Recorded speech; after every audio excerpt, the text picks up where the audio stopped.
Hey sis, hey, I pray that you are having the best day. I literally pray, sis, that your day is filled with so much peace. And if you aren't, sis, let's fix that. What are you putting your trust in?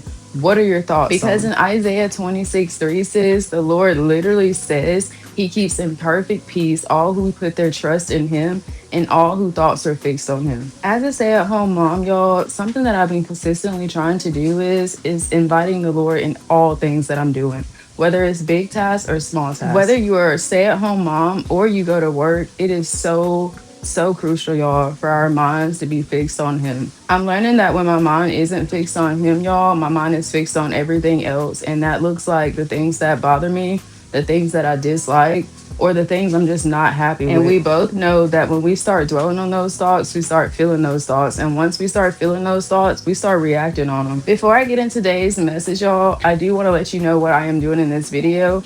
In this video, I am making homemade brownies because, y'all, I had a sweet tooth, okay? I kept it pretty simple, but I did add pecans and some dairy-free chocolate chips just for a little razzle dazzle. And when I say these brownies turned out bussin', they were bussin', capital Bussin.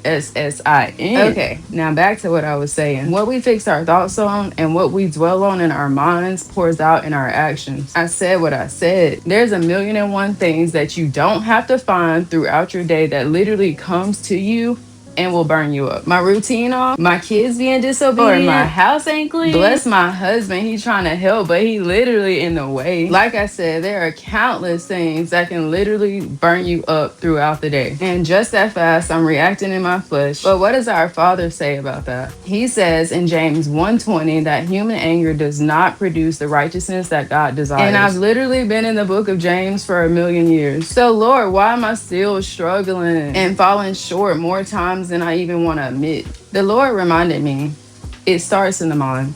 So what you dwell on literally matters. Woo!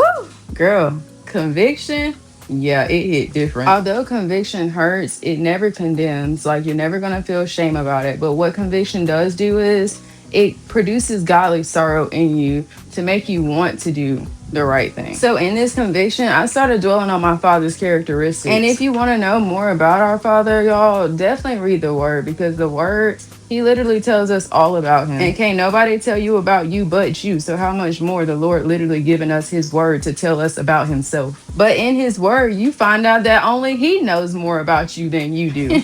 And what they say, you really be reading the word, but the word be reading you. If my Father can hold back his righteous anger for a perfect time, sis, we can't let human anger control us. Remember, it starts in the mind.